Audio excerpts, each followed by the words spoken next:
Hi there, this is Darren at SimNation. Continuing on recruiting, I'm going to talk about low prestige recruiting. I do a lot of Zero to Hero series, and one part of the Zero to Hero series is my ability to recruit as a low prestige coach.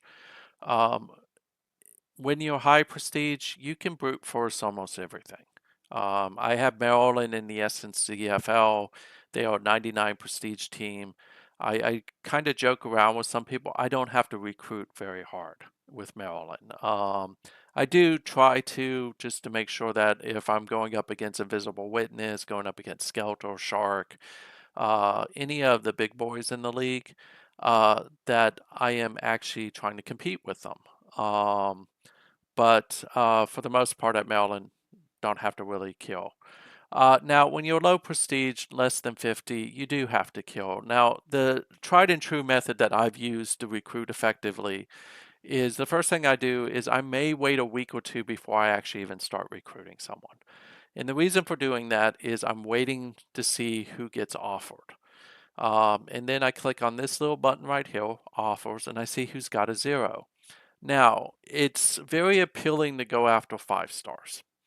Um, but what you're looking for when you're recruiting anything more than a 3 star who is ranked 1200 or lower, or 1200 or higher, is who is kind of waiting in the wings. So top scores, if you come to a 5 star and you see no top scores after like week 3, week 4, go for it.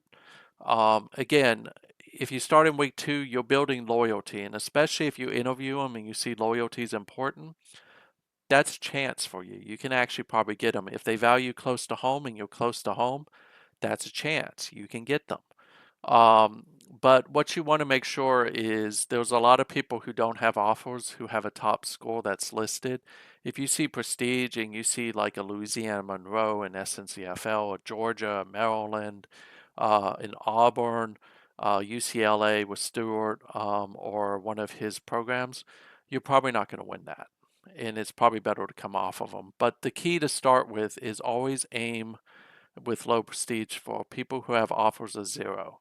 Now, traditionally, this is a tutorial league. I forgot to turn all the CPUs to delegate, so it looks a little bit different. You won't see many teams that have a top score, right?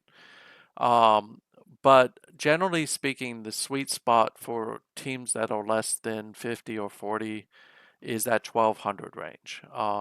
So we'll go to recommended players because it'll show up faster this way. And what you can see is there's already interest with these guys. And generally, if you go to recommended, I don't normally do recommended, but recommended is a good way to see who's interested in you. Milds are always better than cools or colds. Colds means you're going to have to do a lot of work. Milds means a little bit less. Hot, of course, means you've got a really good chance with that person and you should probably go after it. But the bread and butter of a low prestige score is always going to be around this mark, around the 1200 mark. You can find a lot of good 3 star recruits who are 1200 or higher.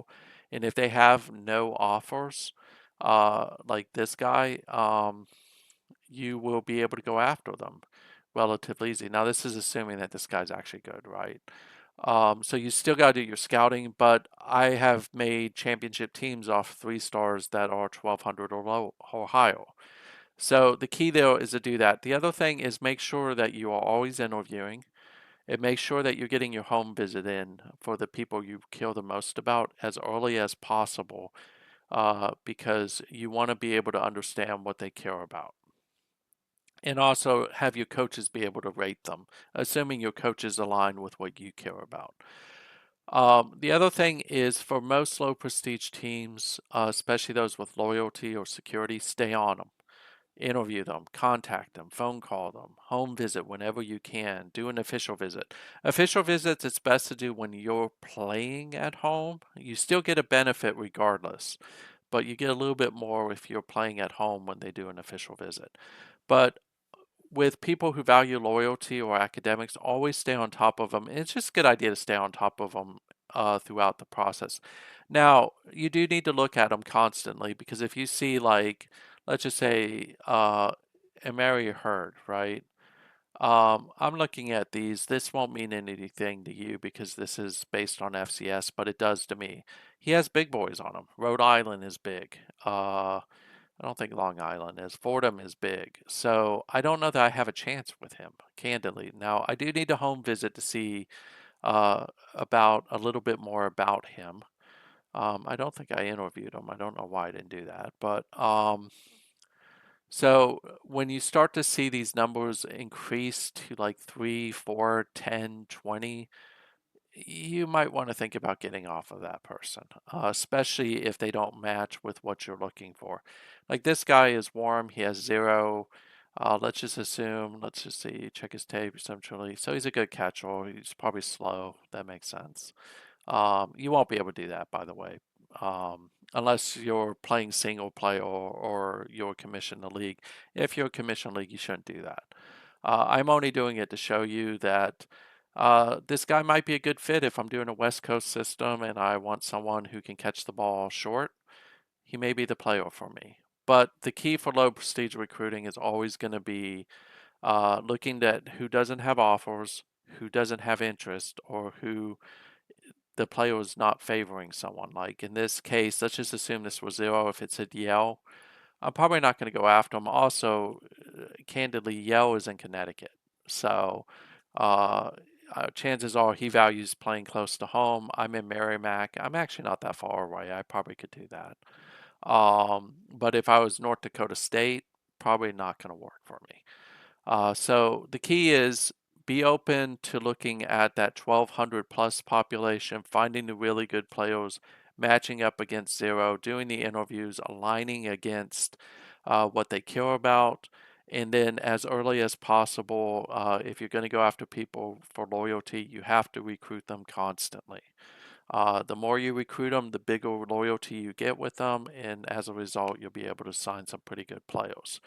But the biggest part of it all is go after people who have 0 offers, look at that 1,200 plus, monitor throughout the process, keep contacting them, whether it's contact or phone call, do a home visit as early as possible. And then for the people you care about the most, make sure you're doing home visits and official visits as early because you don't want to lose them. And then use the promise system effectively, like I talked in the previous video. So hopefully that'll help you with a low prestige. Um, Washington State was a team I had in SNCFL. I only, as a rule, recruited 1,300 and up, and I was able to build a roster that went roughly from about 60 prestige to 90. Now, of course, when I was at 90, I wasn't really recruiting the same population as before, but I was able to start recruiting 4 stars. I don't think I ever got a 5 star at Washington State, but generally speaking, it works. So hopefully you find this helpful. If you have any questions, let me know. Trying to keep the video short. We'll talk to you later. Thanks.